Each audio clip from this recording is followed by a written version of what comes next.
eu aceitei de fazer uma conferência hoje à noite aos senhores a respeito de um tema que é de grande importância e que nós intitulamos habitualmente aqui do tema da inconformidade. Os senhores sabem o que é a inconformidade. A conformidade é a disposição de espírito pela qual se concorda com algo, em que se é conforme algo. A inconformidade é a disposição de espírito pela qual a gente, portanto, discorda de algo. Assim, nós podemos dizer que um país que está sendo conquistado por um adversário, em tempo de guerra, por exemplo, manifesta uma conformidade vergonhosa com essa situação se ele não luta, se ele se deixa derrotar. Ele manifesta, pelo contrário, uma inconformidade admirável se ele luta e se ele não se deixa esmagar. Bem, um homem que recebe uma injúria e que não reage contra essa injúria manifesta uma conformidade vergonhosa com a injúria. Pelo contrário, se ele reage nobremente contra a injúria recebida, ele manifesta uma inconformidade louvável. Agora, há ocasiões em que, portanto, a conformidade é um mal e a inconformidade é um bem.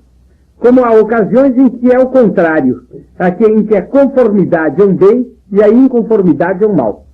Por exemplo, uma pessoa a quem a providência permite que sofra uma doença grave. A pessoa deve ter conformidade com isso, quer dizer, não deve revoltar. A inconformidade seria uma revolta contra Deus. Por que é que Deus permitiu que me acontecesse isso? Então aí é nobre a gente se conformar e é vergonhoso, é errado a gente se inconformar. Então, a conformidade e a inconformidade são coisas boas ou más, conforme a situação concreta em que se aplica isso. Eu vou tratar de uma inconformidade má. Não é, portanto, de qualquer inconformidade, mas é de uma conformidade má e de uma inconformidade boa. E eu vou logo dizer a que campo é que se aplicam as observações que eu vou fazer. Em que campo que é a conformidade é um mal e a inconformidade é um bem. Disso eu vou tratar agora a partir de um fato da vida comum e corrente dos senhores. Mas eu estou percebendo que há uma dificuldade que nós devemos vencer aqui. É que eu percebo que vários dos senhores têm hábito de tomar nota. E eu estou notando que eu estou falando um pouco depressa demais para tomarem notas. É bem isso ou não é? Como é que é essa coisa? Se queriam que eu falasse mais devagar para dar tempo de eu falar nota, se o tempo que vocês tomarem nota, levante o braço para ter um pouquinho a ideia. Bem, então eu vou falar um pouco mais devagar. Se quiserem, eu até repito rapidamente o que eu disse. Então eu acabo de dizer, eu primeiro defini o que é inconformidade e o que é conformidade. Ser conforme com algo é aceitá-lo. Ser inconforme com algo é rejeitá-lo. Foi a primeira coisa que eu disse.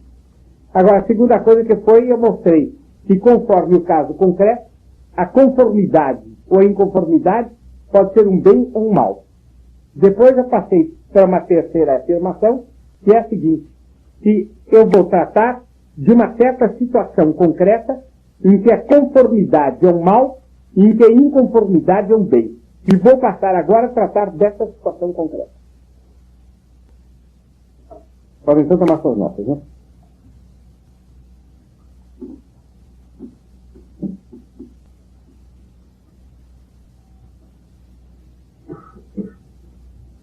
Pelas idades dos senhores, eu tenho a impressão de que a maior parte dos senhores pertence ao segundo ciclo do ensino secundário. Um ou outro será universitário. É bem isso? Os que pertencem ao segundo ciclo secundário, levantem a mão. É a quase totalidade da sala. Então eu vou tirar um exemplo do segundo ciclo secundário. Quer dizer, eu vou tomar o fato ao vivo, como se constitui habitualmente em torno dos senhores. Depois eu vou analisar o fato. Eu vou descrever o fato da seguinte maneira. Em geral, na idade dos senhores, a gente observa que num colégio, numa família, num clube em qualquer lugar onde se reúnem rapazes da idade de senhores, formam-se mais ou menos espontaneamente lideranças e chefias.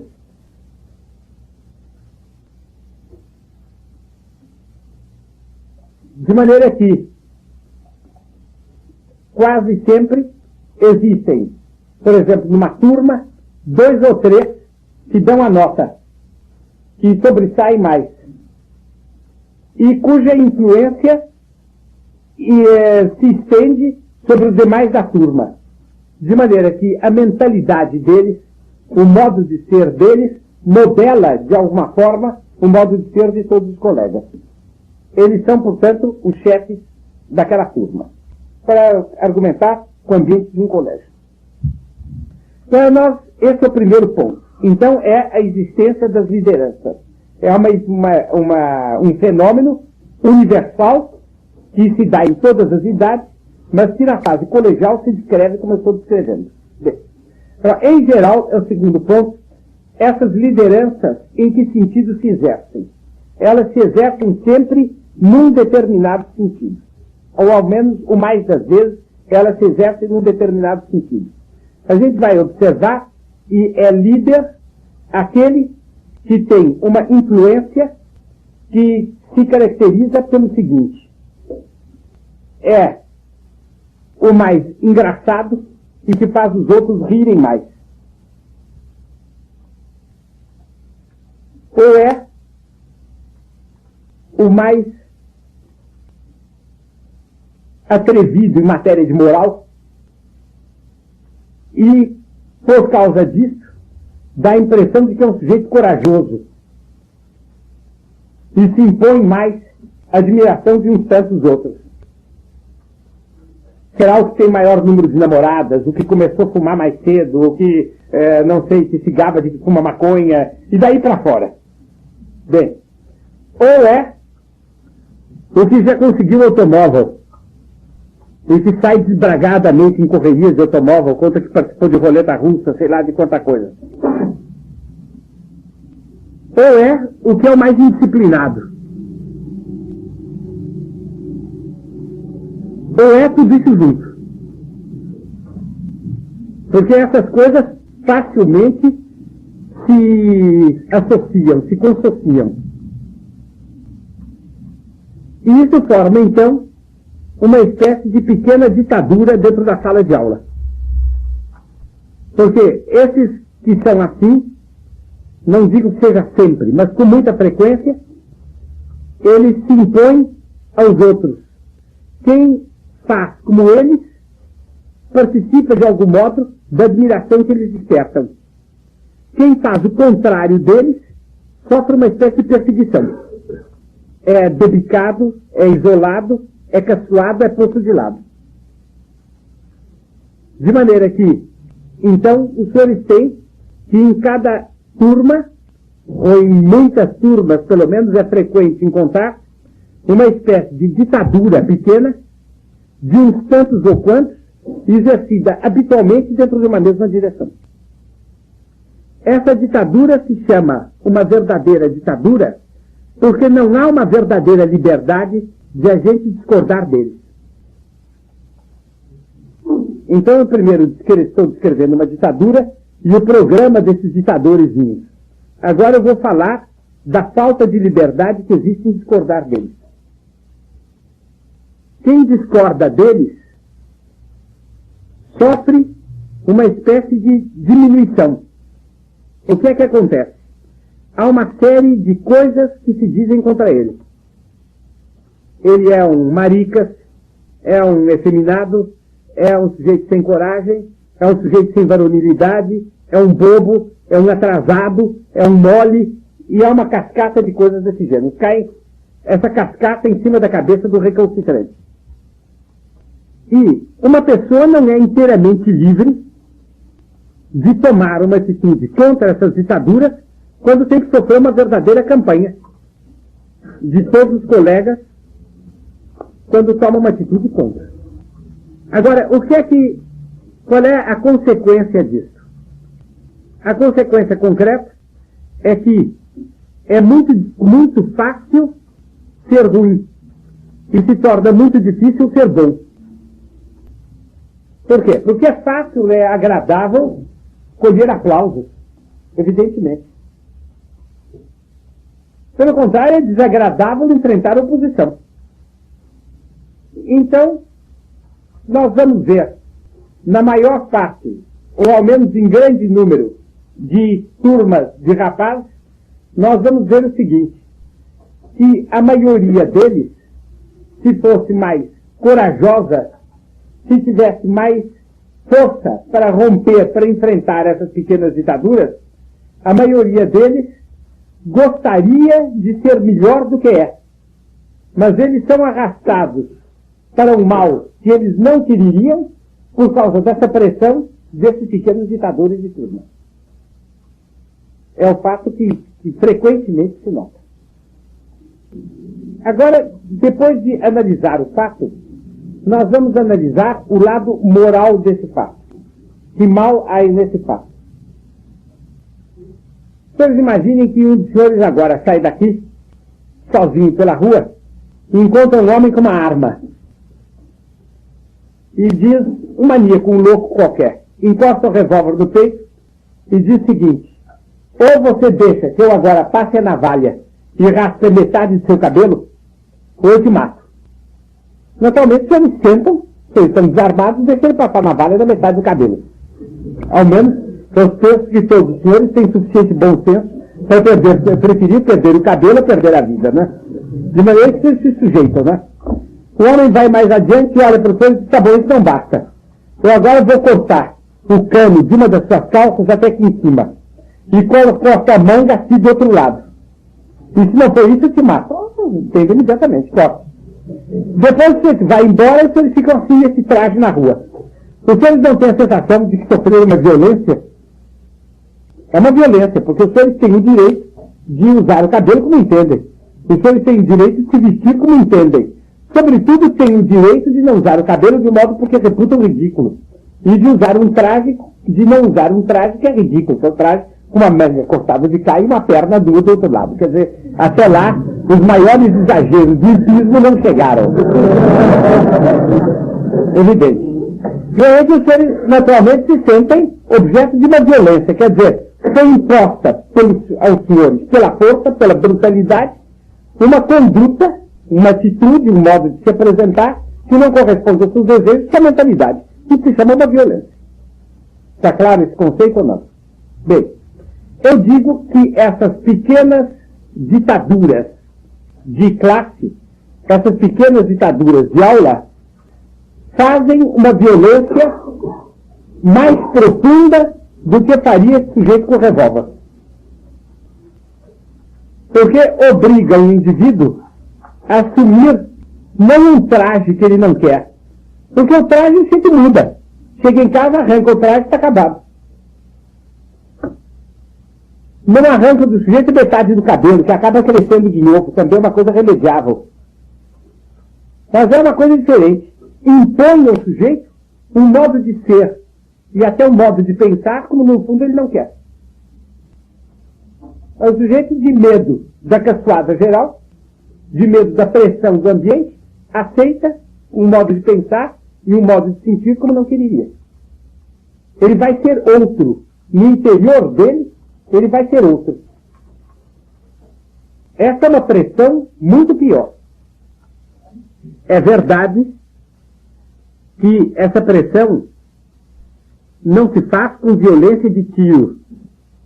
Faz-se com violência de risada, com violência de debique, do que os senhores chamam gozação. Não tem dúvida. Mas acontece que muitos homens têm mais medo do tiro, da risada, do que do tiro. Há muita gente que vai para a guerra porque se ficar em casa vão dar risada dizendo que é medroso. Não é verdade isso? Muita gente que vai para a guerra não vai de medo de caçoarem dizer que é medroso.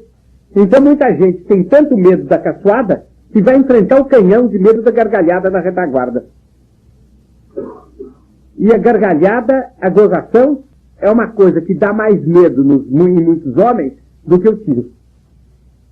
E, portanto, essa pressão do riso, essa pressão do debite, essa pressão do desprestígio é uma pressão mais profunda do que a pressão do filho, muitas vezes.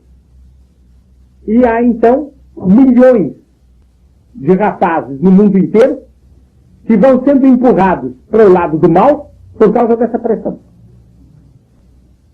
Na aparência, eles são livres. Na realidade, eles não são livres. Na realidade, eles estão escravizados por esse poder do ambiente. Isso é, portanto, uma violência mais criminosa do que alguém que nos rouba a carteira. Um ladrão me rouba a carteira, é um crime. Um sujeito me rouba a personalidade, não faz um crime muito maior? É um roubo de personalidade que se faz. Há, portanto, em grande série, um roubo de personalidade que se faz nos nossos dias. Isso vem de muito tempo. De meu tempo de menino já era assim. Um roubo de personalidade em massa. Agora, eu vou analisar o mal que faz para o indivíduo ele ter a sua personalidade roubada. Ele aceitar, por essa forma, o modo de ser de um outro. Os senhores imaginem, comparem a vida a uma longa caminhada que vai do berço até a sepultura. Os senhores imaginem que todos os senhores considerem que todos os homens passam por essa caminhada. Nós podemos comparar, portanto, a vida, a existência terrena, a um grande itinerário, a uma grande viagem. Os senhores podem imaginar que uma pessoa faça essa viagem andando bem quando veste sapatos que não são feitos para o seu pé? É um tormento. Por quê? Porque toda hora há um conflito entre o pé e o sapato. E se o sujeito chega até o fim da viagem, chega escangalhado. Agora, os senhores imaginem, nessa vida, eu ser obrigado. Eu tenho certas aspirações, eu tenho certas apetências, eu tenho certo modo de ser, que decorre da minha biologia, que decorre do ambiente que eu recebi em casa, que decorre das ideias que eu tenho. Eu viveria bem com isso que está de acordo com minha natureza. Sou obrigado a fazer a vida inteira de acordo com a natureza de um outro. De uma minoria que me modelou no tempo de colégio. E que depois vai me modelando ao longo da vida. Porque quando eu entrar para a faculdade, há de haver uma minoria como essa, que vai com a mesma mentalidade me impor o mesmo modo de ser. Até que eu me sinta irremediavelmente deslocado. E assim eu tenho que viver. Porque na faculdade se repete a mesma coisa. E depois de formado se repete a mesma coisa. Essa tirania das minorias que impõe por toda parte a maioria um determinado modo de ser. O resultado, o indivíduo vive no mal-estar, vive infeliz, vive nervoso. E uma das grandes causas de nervosismo que há em nossa época é exatamente esse desajuste. Todas as pessoas sofrem uma espécie de pressão e vivem debaixo dessa pressão de um modo contrário ao que é a sua própria natureza. Lança-se uma moda e todo mundo tem que seguir essa moda. Lança-se um vocábulo e todo mundo tem que usar esse vocábulo. Proíbe-se um costume antigo e ninguém pode usar esse costume antigo porque saiu da moda. Uma ideia que a gente aprendeu em casa como certa, a gente não pode dizer que é certa para os outros porque todo mundo debica, dá gargalhada, que às vezes a gente fica bitolado por uma espécie de fiscalização contínua que não nos dá liberdade de sermos como queremos. Resultado, um país assim é um país que perdeu sua liberdade. É um país que está debaixo de uma tirania que não é uma tirania política, mas é uma tirania invisível que controla continuamente toda a existência dos homens. É, portanto, uma tirania que falseia o país. Essa tirania vai se exercendo cada vez mais sobre os homens contemporâneos. O pior é que essa tirania coloca os jovens contemporâneos e depois os moços e depois os homens numa alternativa horrorosa. O indivíduo tem uma certa convicção, mas ele sente que se ele externar essa convicção, fica mal para ele. Ele sente que se ele disser o contrário do que pensa, fica bem para ele. O resultado, ele se vende. Muitas vezes ele se vende. E contra a sua própria consciência, ele diz o que não pensa e faz o que não deve. Mas sentindo que ele se vendeu. É uma forma de prostituição, ele se prostitui. Senhores, não pensem que isso vem de hoje. Isso é uma coisa muito velha. E como eu digo aos senhores, já no meu tempo de moço, isso era assim. Quantas vezes coisas dessas se dão na vida de um jovem? Está um jovem que nunca esteve numa casa suspeita, que nunca teve uma relação sexual com ninguém. Está numa roda. Está todo mundo contando casos. Olha para ele, ele está com a cara evidente de quem nunca esteve no lugar dele. Resultado, os amigos começam a debicar. Resultado, um vem, fulano, vamos hoje à noite tal casa assim. Ele fica com medo de dizer não, diz vai, que vai. Marca uma hora, vai. Ele fez uma ação que ele não devia fazer, apenas de medo de dar a risada dele. Quantos outros passos dão dessa maneira? De medo de uma risada, de medo de uma gargalhada, de medo de ficar ridículo, o sujeito comete uma má ação. Por quê? Porque no ambiente de hoje há uma pressão contínua dessas pequenas lideranças, sempre voltadas para estimular a má ação e nunca voltadas para estimular uma boa ação. Eu não sei de que senhores são de todos os estados do Brasil. São de colégios os mais diversos. Se são de São Paulo, são dos bairros mais diferentes. Eu duvido que os senhores me contem o seguinte caso. Há em minha cidade um colégio, onde a opinião dos alunos é organizada de tal maneira que quem faz uma ação censurável é rejeitado por todos os outros e fica posto de lado. E se admira o rapaz religioso, se admira o rapaz puro, se admira o rapaz anticomunista, se admira o rapaz de ideias tradicionalistas. No meu colégio, quanto mais tradicionalista, quanto mais puro, mais religioso, mais anticomunista, mais bonito. Se algum dos senhores conhece esse colégio, me diga. Alguém conhece esse colégio nessa sala? Agora, se alguém conhece colégios parecidos com o que eu descrevi antes, levante o braço.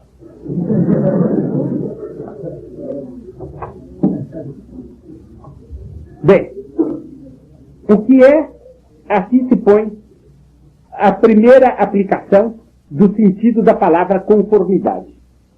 A gente está conforme, a gente ser submisso a essas ditaduras de opinião pública é uma conformidade, é um ato de conformidade.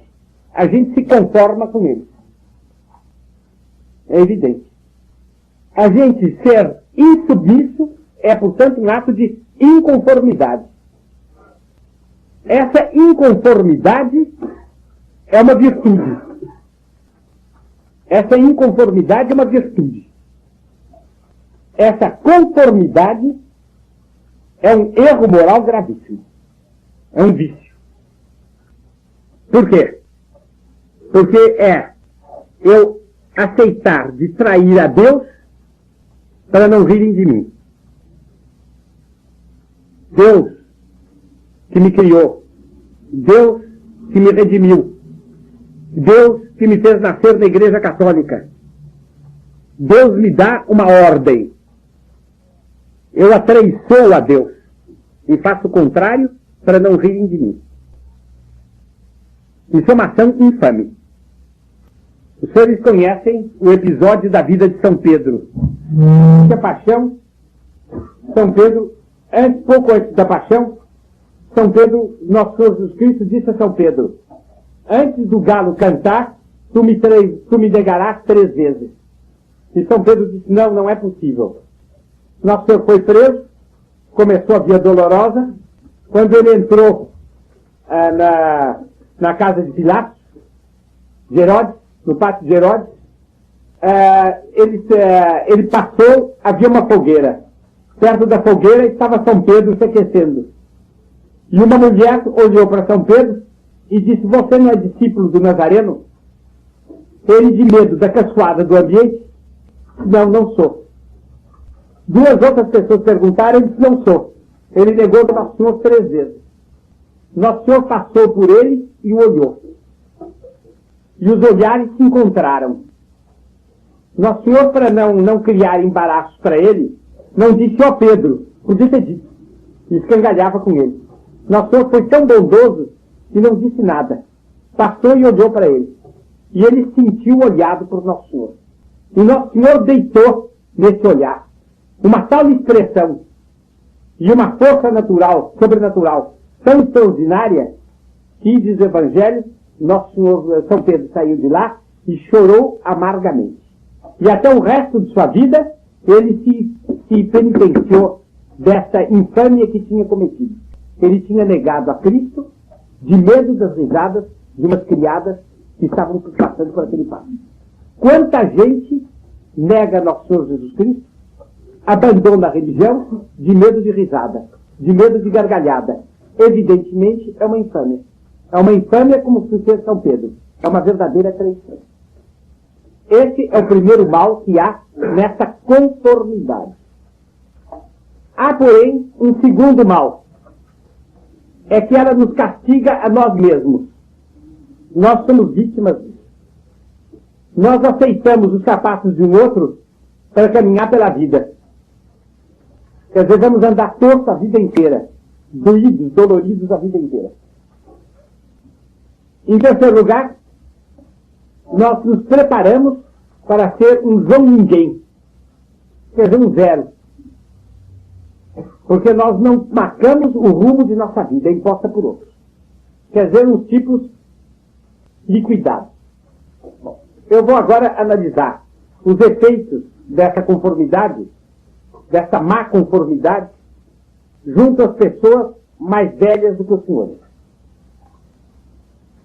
Os senhores tomem a moda feminina, por exemplo. Há 20 anos atrás, uma senhora que usasse a minissaia julgaria sua honra completamente comprometida. Hoje, senhoras que há 20 anos atrás julgavam uma vergonha usar minissaia, usam minissaia. Onde é que ficou a vergonha? Se era vergonha, deixou de ser? Por que é que deixou de se mostrar a perna até uma certa altura uma vergonha? 20 anos depois deixa de ser uma vergonha? As leis da moral mudam assim? Elas mudaram de ideia por quê? Por que mudaram o modo de pensar? Elas não têm mais nem ideia nem modo de pensar. Basta a moda mudar, que elas acham uma coisa ruim num dia e no outro dia acham bom, está acabado. E se a moda mandar fazer qualquer coisa pior, ainda fazem. Porque muitas delas hoje usam minissaia e não usam short. Mas daqui a alguns anos, a minissaia vai ficar velha, como ficou prescrito a proibição da minissaia hoje. Então, daqui a alguns anos, só se vai usar short. E elas vão começar a usar short que muitas delas hoje acham uma vergonha. Onde é que está a independência dessa gente? Onde está a coerência? Onde está a seriedade de princípios? Não tem nada. Basta um decreto da moda e aquele imenso rebanho humano vai fazendo o que a moda manda. Essa gente tem convicções? Essa gente tem mentalidade? Tem princípios? Tem seriedade? Não tem. Está completamente bastante. Os senhores tomem os homens. Nós homens dizemos que as mulheres são muito parceiras. Os homens são parceiros de um outro modo. Mas nos fundos são parceiros como as mulheres. O senhor toma um homem qualquer. O senhor conversa com ele sobre política. Se eles conversam com ele sobre política, vocês vão ver, ele pensa mais ou menos o que dizem os jornais. Ao menos os jornais que eles leem. É muito raro os senhores encontrarem um homem que não pense mais ou menos o que pensam os outros. E o que todos pensam mais ou menos o que os jornais dizem para eles. Quer dizer, a imprensa, o rádio, a televisão, põe na moda certas ideias políticas, todo mundo vai adotando aquelas ideias políticas. Põe na moda certos estilos de pintura, e todo mundo vai adotando aqueles estilos de pintura. E de arte. É uma questão de moda. Os senhores tomam esses quadros extravagantes da arte moderna. Eu conheço um rapaz em São Paulo que, numa ocasião de uma exposição de pintura, ultrafuturista, ultramoderna, numa casa aqui de São Paulo, fez a seguinte malandragem. Estavam os quadros todos postos na parede, à espera dos convidados. Havia um coquetel para inaugurar aqueles quadros. A família estava em cima se vestindo para o coquetel. A sala estava vazia, os convidados ainda não tinham chegado. O artista ia chegar muito atrasado. Se é que pode chamar isso de artista, não. Ia chegar muito atrasado. O rapaz foi e colocou todos os quadros de cabeça para baixo. Mas são quadros tão extravagantes, não eram figuras. Eram bolas, cubos e coisas assim, empilhadas umas sobre as outras, umas linhas, umas coisas assim. Bem, o gráfico de um neurótico. Bom.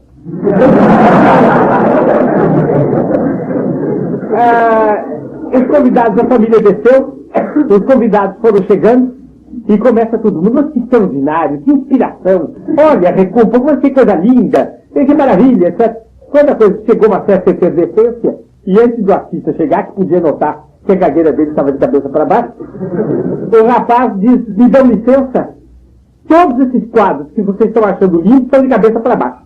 Vocês não entendem nada, não sabem o que é que elogiaram uma coisa que não vale nada. Boa noite, foi embora. Pequeno golpe de Estado. Genialmente bem dado. Porque não havia resposta possível, né?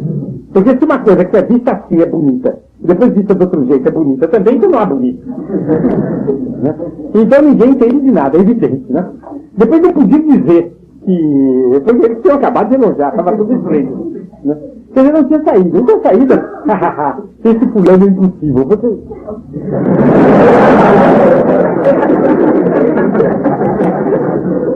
Bom, vocês querem ver o que é o hábito do carneirismo? Seguir como carneiros as coisas? Os donos da casa puseram os quadros na posição oposta, o artista chegou, deu uma explicação, todo mundo aplaudiu e todo mundo foi para casa. Vários desses quadros se compraram. Quer dizer, por quê? Só porque é bonito, porque os outros disseram que é bonito, porque eles não podiam estar achando nada. Depois, como podia achar? Então, esses quadros modernos representam um homem. Ainda os Estados são uma revista de história que eu tenho, dava uma fotografia de um desses quadros. Era um homem cuja cabeleira subia e formava uma árvore. O olho dele tinha assim um quadrado e estava estufado para fora e dentro se via, se passava uma cena de desastre de automóvel. Bem, o outro homem dormia displicentemente. Um beiço assim, diagonal e outro para cá. E embaixo estava o seguinte, você tem o sentido, fisionomia completa. Se houvesse um homem assim, a gente visse andando na rua um homem que tivesse arranjado uma miniatura de arbusto para pôr em cima da cabeça e que fosse configurado dessa maneira, a gente diria que é um louco. É preciso levar para um hospital para curar. Depois precisa arranjar uma operação plástica para enjeitar essa cara. Eu vejo que esse pobre coitado pode circular. Porque ele está construído segundo a violação de todas as regras da natureza. A fisiologia não é essa. As árvores não foram feitas para crescer na cabeça dos homens. Etc. A ordem natural é aberrantemente contrária. E de alguém que viola dessa maneira a ordem natural, a gente diz que é um louco. Não é isso? Ou então que é um tarado, ou então que é um doente. Né? Não. Pinta-se um quadro, é uma obra-prima. O artista que fez isso é um gênio. Ele imaginou uma situação doentia, completamente errada, dramática. Você vai dizer que isso é bonito? É ou não é verdade que as pessoas aceitam isso exclusivamente porque é moda? Quer dizer, é o império da moda. Então, há uma coisa muito engraçada aqui em São Paulo, por exemplo.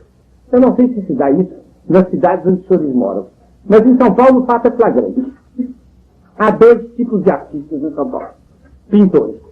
Eu exemplifico com a pintura, eu poderia exemplificar com a música, com qualquer outra arte, no terreno ideológico, eu poderia exemplificar com tudo. Eu exemplifico apenas com a pintura. Há uns pintores que pintam segundo a escola tradicional. Eles pintam panoramas, pintam flores, pintam pessoas, pintam o que quiser, de acordo com as regras do bom senso. Depois há os outros que pintam as monstruosidades. Esses que pintam as monstruosidades estão na moda. São apoiados pela imprensa. Todos os dias saem notícias a respeito dos quadros deles. Eles fizeram isso, eles fizeram aquilo, eles fizeram outra mais que, etc, etc. Os primeiros são boicotados pela imprensa. A imprensa não publica quase nada deles. As pessoas muito modernas, granfinas, só compram dos autores modernos malucos. Uma gente mais modesta, que não faz questão de estar na moda, mas é mais sensata, só compra dos outros. O resultado é que esses artistas, segundo o sistema tradicional, têm pouca nomeada e vendem muito, e são ricos. Os outros já têm feito exposição para vender quadro a qualquer preço, porque granfinada não pode comprar tudo quanto eles pintam, e não há mais gente que compre aquilo. Mas aquilo tem que ser o moderno.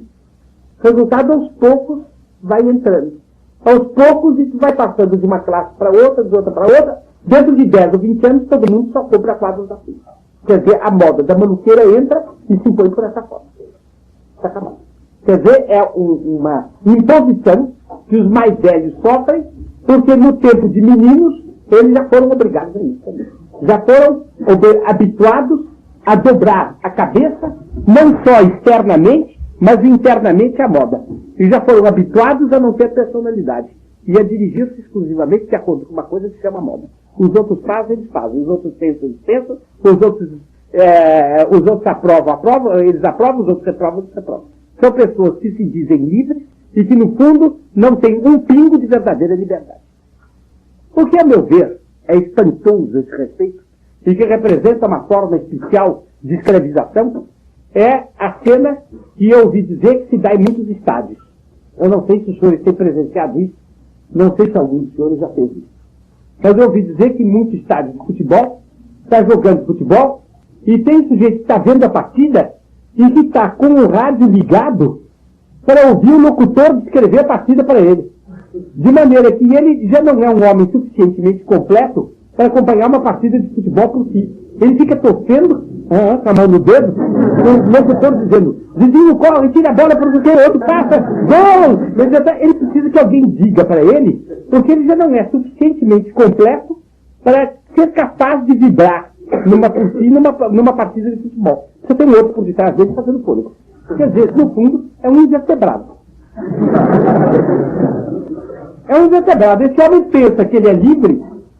Eu acho muito mais feliz um homem que anda de muleta, mas que pensa pela própria cabeça, do que um homem que anda sem muleta, mas pensa pela cabeça do outro.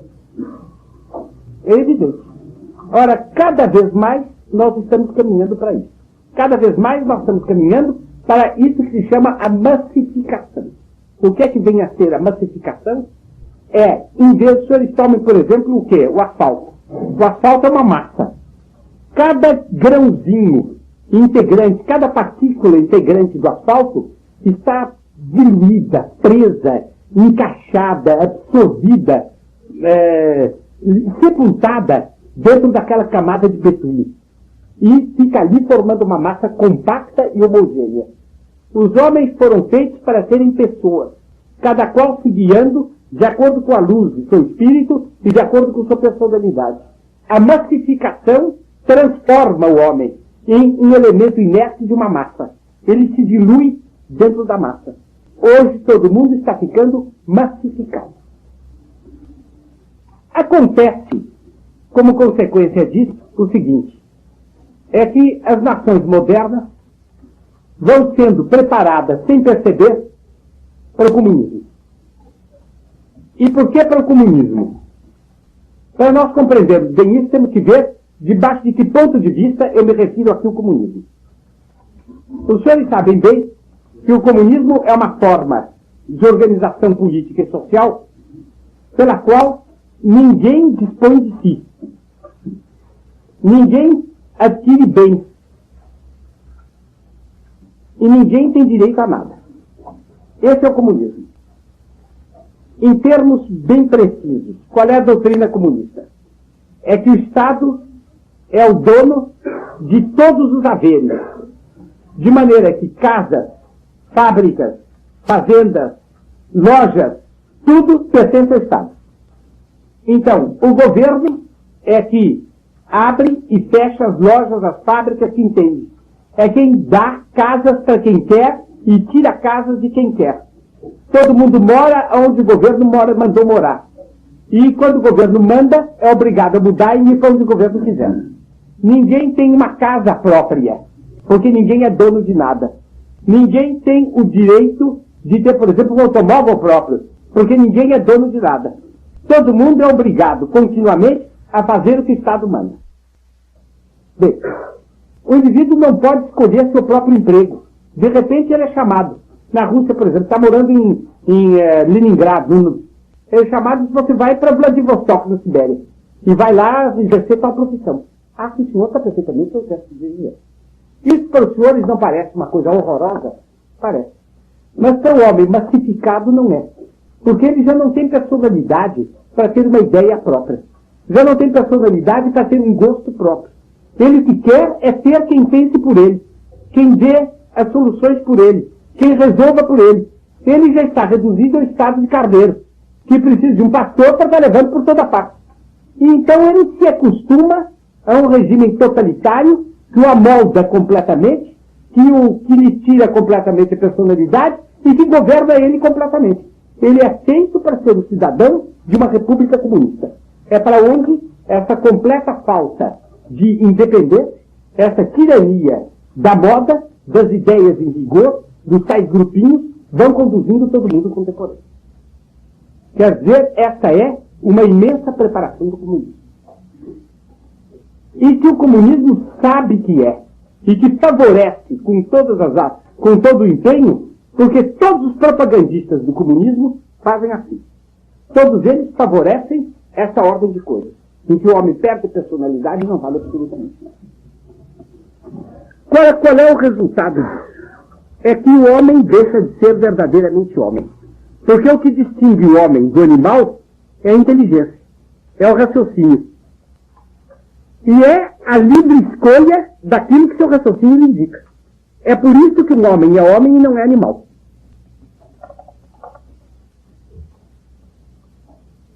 E, em consequência, o comunismo vai nos levando para a pior das degradações.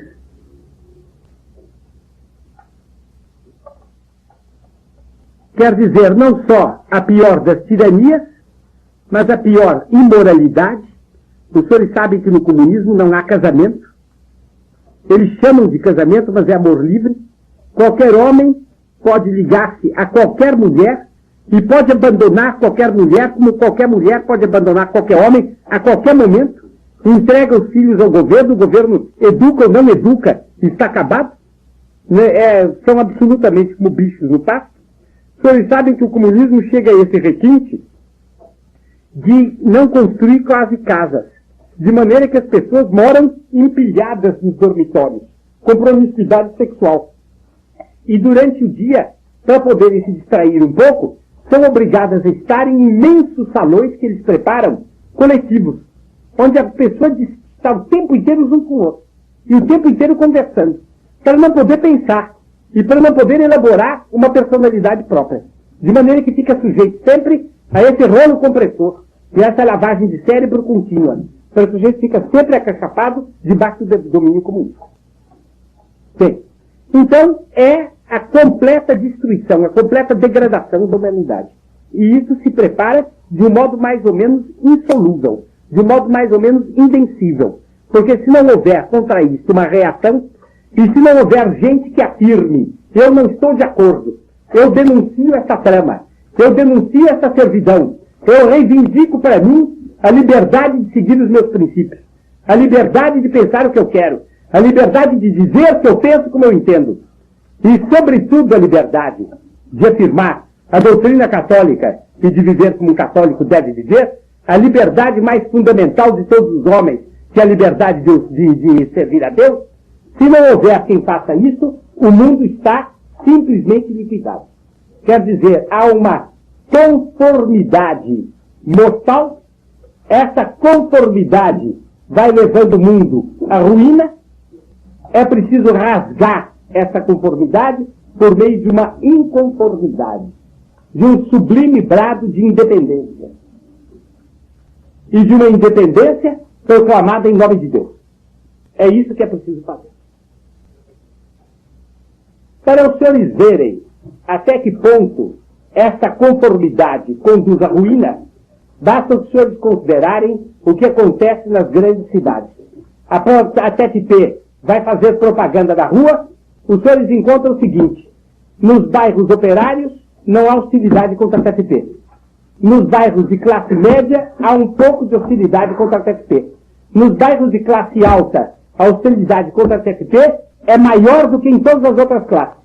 Porque é a classe mais sensível à moda, e como é moda entre os granfinos, ao menos entre certas rodas de granfinos, de ser comunista, ali os senhores encontram o maior número de comunistas. Quer dizer, são homens tão loucos que, para seguir a moda, eles trabalham para a derrota da sua própria classe. Trabalham para o confisco de sua própria fortuna. Trabalham para a liquidação de toda a ordem de coisas que existem em benefício deles. De tal maneira, a moda pode levar a pessoa ao suicídio. Os nossos militantes, dos quais muitos são rapazes de famílias modestas, muitas vezes veem isso que os senhores devem ter visto na rua. É um automóvel que para ou que passa numa marcha lenta diante do militante da TFP, automóvel suntuoso, dentro do qual está um homem que a gente vê que é um banqueiro, que é um político de influência, que é um industrial, que é um homem de importância.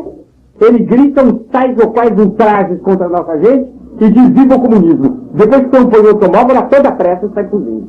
O que é que, como ficou moda, esse carneiro, esse irresponsável, habituado desde os bancos de colégio a dizer sim de medo que se ria dele, acaba fazendo a propaganda da demolição da própria ordem de coisas em benefício dele.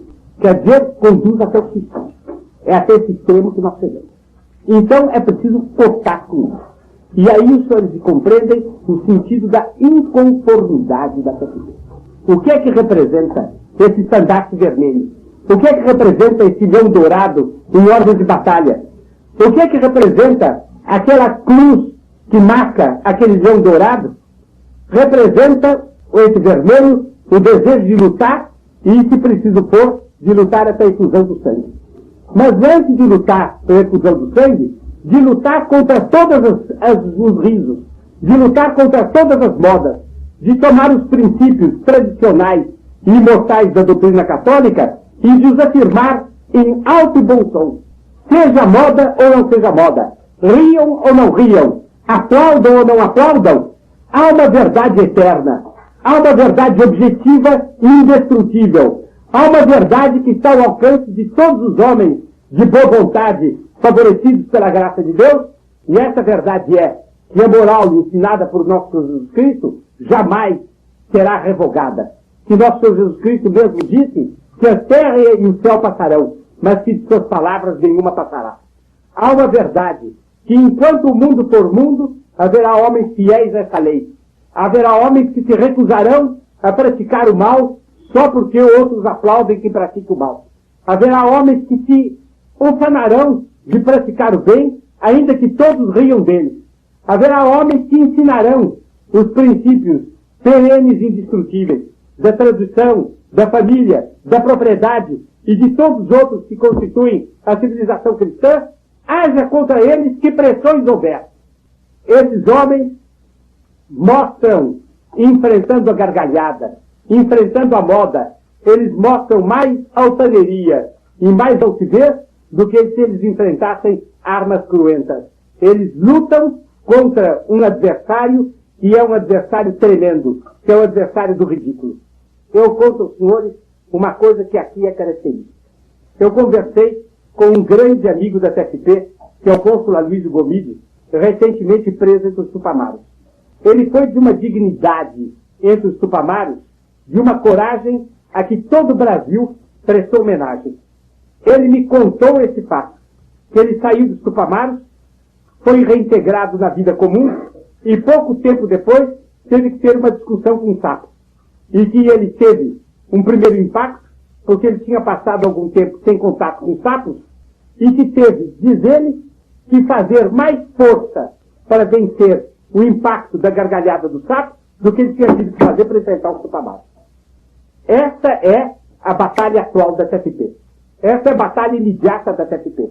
Quando os senhores veem esses rapazes que vão ao viaduto do chá, que na Féria Central de São Paulo desdobram os estandartes enormes da TFP, que sobem naquelas pilastras com alto-falantes e que proclamam os nossos princípios. Os senhores devem pensar que aquele rio de gente que passa embaixo, que forma uma verdadeira torrente, numa cidade de imigração como São Paulo, gente de todas as procedências, de todos os lugares, de todas as raças, de todas as línguas, de todas as idades, gente que passa e aplaude, gente que passa e não vê, gente que passa e finge que não vê, gente que passa e grita ultraje. Para toda essa gente, há um exemplo, é que a TFP vai contra a corrente, que a TFP vai contra a onda, que a TFP sabe dizer não, que a TFP é inconforme, e que com toda a coragem dos seus jovens, com toda a coragem desses jovens tão jovens, que em cada vez em número maior vão engrossando as nossas fileiras, pois na TFP, tanto mais numerosos são os membros, quanto mais são jovens. A TFP é um movimento que deitou muito mais raízes entre os jovens do que entre os homens de meu tempo, que esses jovens sabem dilacerar essa unanimidade infame, e que eles sabem dizer não. Eles sabem não dobrar o joelho diante desse ídolo, que é uma opinião pública dirigida por essas máquinas, por esses grupinhos, por esses líderes que impõem a sua tirania nefasta. E que a essas lideranças e a essa tirania da moda, os membros da TFP, com uma celeste inconformidade, dizem não. O não que os anjos do céu disseram quando Satanás se rebelou. Satanás disse, eu não servirei. E, em desacordo com os anjos que se revoltaram, houve anjos que romperam com ele e disseram, quem como Deus? Pensem os anjos rebeldes como pensarem, nós afirmaremos que Deus permanece eternamente. Nós estaremos do lado dele e lançaremos a vocês no inferno. Pois bem, foi o que eles fizeram, diz a Bíblia, que uma grande batalha se travou do céu. Entre Satanás e seus anjos, e São Miguel Arcanjo e seus anjos. São Miguel Arcanjo e seus anjos, com o auxílio de Deus, derrotaram os outros e os empurraram para o inferno. Nossa época está numa alternativa. Ou é a vitória desse conformismo diabólico que leva o mundo para o comunismo, ou é a insurreição sacrossanta dos que exclamam como São Miguel Arcanjo, quem como Deus, dos que não se conformam e dos que reivindicam para si o direito de proclamar que a lei de Deus permanece eternamente. Esta é a celeste, a extraordinária cruzada da inconformidade da TFP. É para convidá-los para a felicidade dessa cruzada que a TFP os convida, os reuniu. Os senhores veem esses rapazes sair para a rua. Um jornalista inimigo da TFP escreveu no jornal que ele não compreendia isso. A grande alegria dessas almas que saíam para enfrentar a opinião pública de uma cidade inteira. Esse homem não sabe a maior das alegrias que há. A alegria da tranquilidade de consciência, a alegria de realizar uma grande proeza. A grande proeza do século XX, a proeza dos que, a esse novo ídolo, a esse novo Moloch, santamente inconformes, souberam dizer não. Essa é a conferência da inconformidade. E com isso tem...